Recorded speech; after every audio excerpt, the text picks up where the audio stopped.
प्राकृतिक संपदा का हमारा फोर्थ लेक्चर है, लेक्चर 4, जिसमें हम पढ़ेंगे मृदा के बारे में। तो देखो मृदा क्या है, नॉर्मली हम छोटी छोटी बातों से चीज जानते हैं कि वे जो अपनी पृथ्वी है, जो उसकी सबसे बाहरी परत है ना, पृथ्वी की सबसे बाहरी परत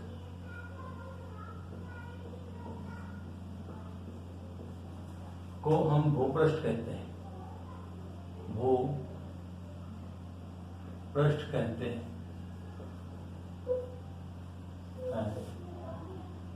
यह भूपृष्ठ कैसे बनती है?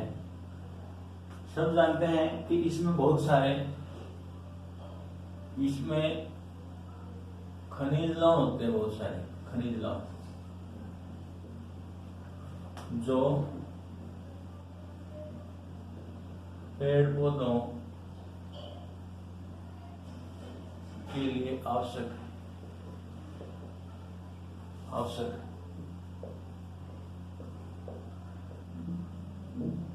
इसलिए मृदा जो है, मृदा है वह भी जैव विविधता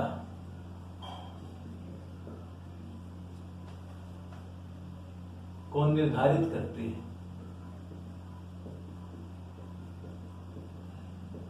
है।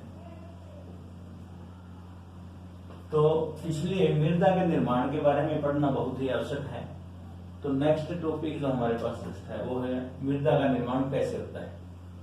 तो मृदा का निर्माण कैसे होगा, इस चीज को अगर हम देखते हैं तो बिल्कुल क्लियर कट है। जो मृदा है हमारी, उसका जो मेन कंपोनेंट है, सबसे मेन कंपोनेंट, जैसे मैंने बताया खनिज लवण है, लेकिन खनिज लवण जो खनिज लवण है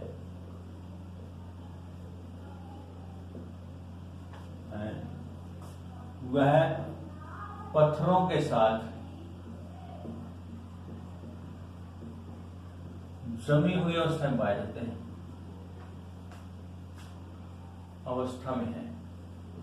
अवस्था में होते हैं।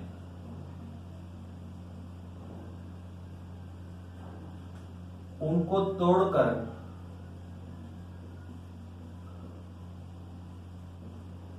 छोटे छोटे जो कणों में या उनके टूटने से, लगा लो आप, और भी बेटर है, उनके टूटने से जो छोटे छोटे कण बनते हैं वह मृदा होती है।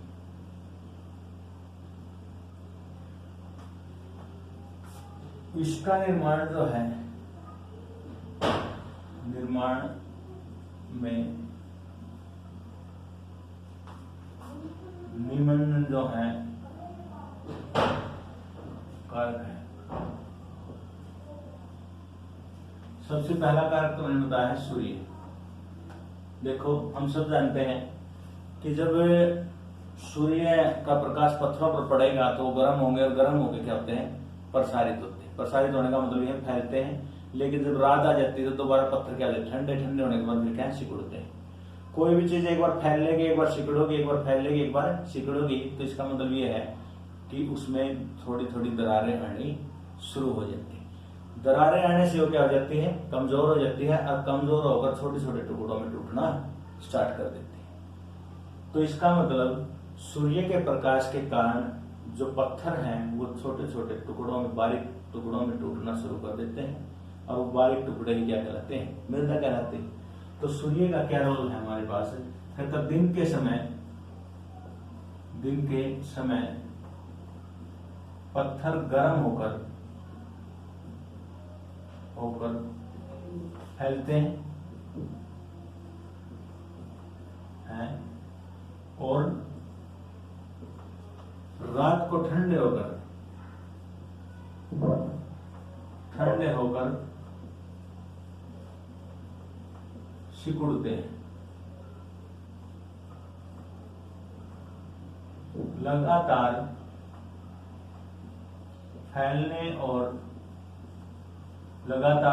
और सिकुड़ने से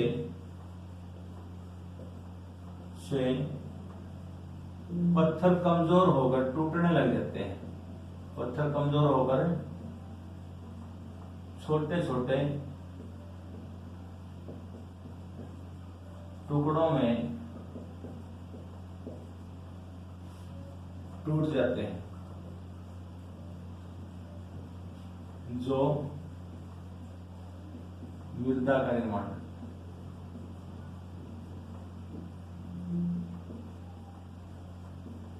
तो इस प्रकार सूर्य जो है मृदा निर्माण में बहुत सहायक है। दूसरा हमारे पास जो है वो है जल। अब आप कहोगे कि जल मृदा निर्माण में कैसे सहायक होगा, तो बिल्कुल क्लियर सी बात है। सबसे इंपॉर्टेंट बात तो यह है, जब जल प्रवाह होता है नदियों में या बारिश के समय कहीं पर भी जल का प्रवाह होता है, तो जल का प्रवाह बहुत ज्यादा तेज होता है। जब वो पत्थरों के ऊपर से जल चलता है तो पत्थरों से टकराता है, तो पत्थरों को छोटे छोटे कणों में तोड़ देता है। तो छोटे छोटे कणों में तोड़ता है तो इसका मतलब क्या है, किसका निर्माण कर रहा है, मृदा निर्माण कर रहा है।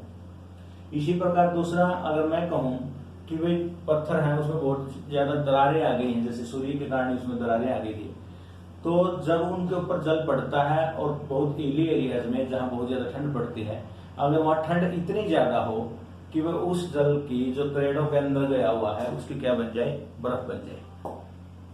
तो हम सब जानते हैं कि जब जल से बर्फ बनती है तो बर्फ क्या है, जल से बर्फ बनेगी तो बर्फ फैलती है। अब वो फैलेगी, उस पेड़ में गया हुआ जितना भी जल है अगर वो फैलता है तो इसका मतलब जो दरार है उसको और भी क्या कर देता है, चौड़ा कर देता है। तो धीरे धीरे करके जब ये डे नाइट चीजें ऐसी चलेंगी तो पत्थर टूटना स्टार्ट हो जाता है। तो जल दो तरीके से मृदा निर्माण में सहायक है। एक तो जल के प्रवाह के कारण जो पत्थर टूटते हैं, और दूसरा जल के जमने के कारण और पिघलने के कारण जो पत्थरों के अंदर दरारें बढ़ती हैं, वो क्या है, मृदा निर्माण में सहायक है। तो दूसरा रीजन हमारे पास जल कहता, बारिश के समय बारिश का जल या नदियों का जल जब पत्थरों के ऊपर से प्रवाहित होता है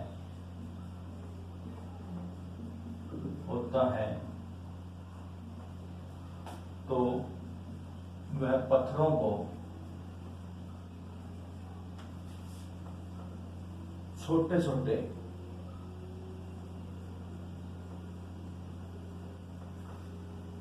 टुकड़ों में तोड़ता है,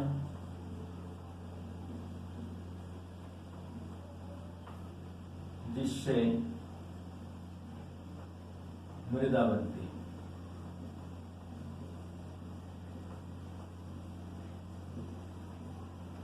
इसी तरह से जो मैंने बताया था, उन पत्थरों में छोटे छोटे टुकड़े जब आपस में टकराते हैं, जब बहते जल के साथ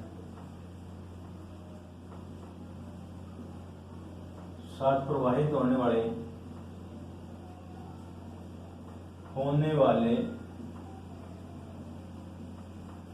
पत्थरों के टुकड़े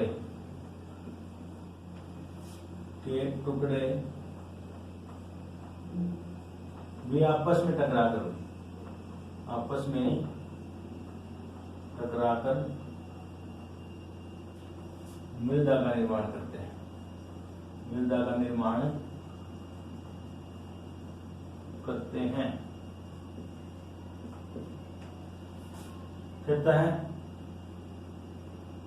पहाड़ी क्षेत्रों में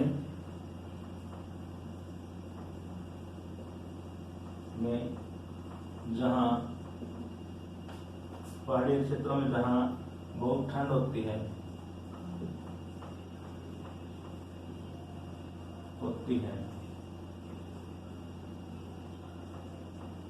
पत्थरों की दरारों में गया जल, पत्थरों की दरारों में गया जल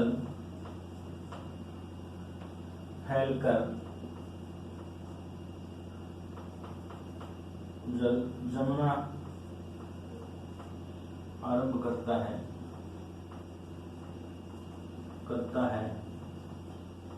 तो फैलता है। है और पत्थरों की दरारों को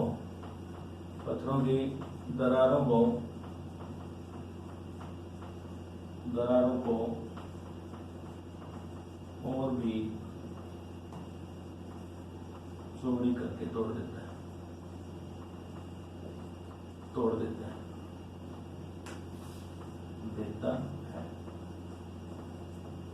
ठीक है, तो दो कारक तो मैंने बता दिए हैं जल। तीसरा कारक हमारे पास जीव। जो तीसरा कारक है हमारे पास वो क्या है? जीव है। तो जीव के अलावा तीसरा कारक है हमारे पास वायु। वायु की मैं बात करता हूं तो सब जानते हैं, जब वायु तेज गति से चलती है तो वो भी तोड़फोड़ करती है, क्योंकि बहुत ज्यादा प्रेशर डालती है, उसके अंदर बहुत ज्यादा बल होता है, तो भी पत्थरों को छोटे छोटे टुकड़ों में तोड़ती है और उस मृदा को उड़ा के बहुत दूर दूर तक ले जाती है। तो तेज गति से प्रवाहित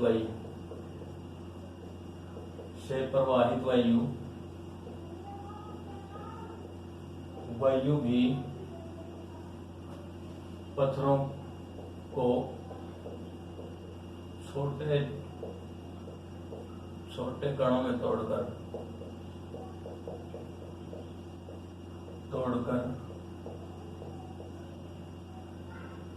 मृदा निर्माण करती है।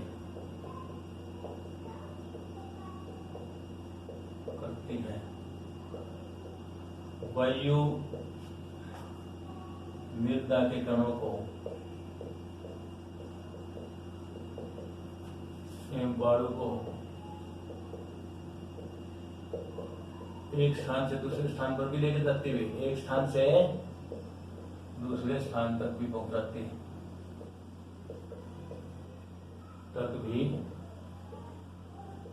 है।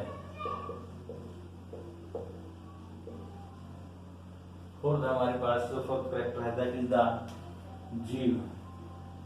जीवों में दो है हमारे पास जो पौधे हैं मेन, एक तो पढ़ चुके हैं, जीव एवं पौधे। जीव लगा लो चलो जल्दी। जीव क्या करते हैं? जीवों में सबसे पहले जीव भी मृदा निर्माण में हेल्प करते हैं, में सहायक है। जैसे लाइकेन नामक पौधे के बारे में आपने सुना होगा। इस नामक पौधा पत्थरों पर उगता है एवं एक पदार्थ छोड़ता है जो पत्थरों को कमजोर करके मृदा में परिवर्तित करता है।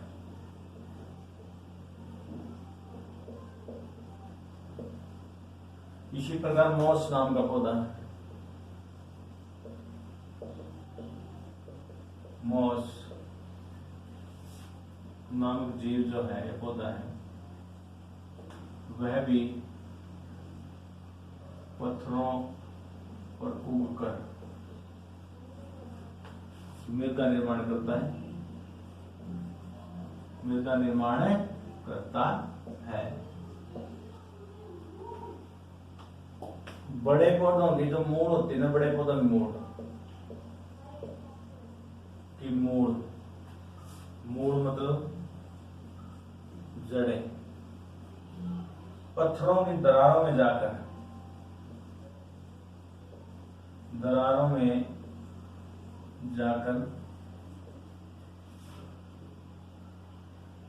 पत्थरों को तोड़ती हैं,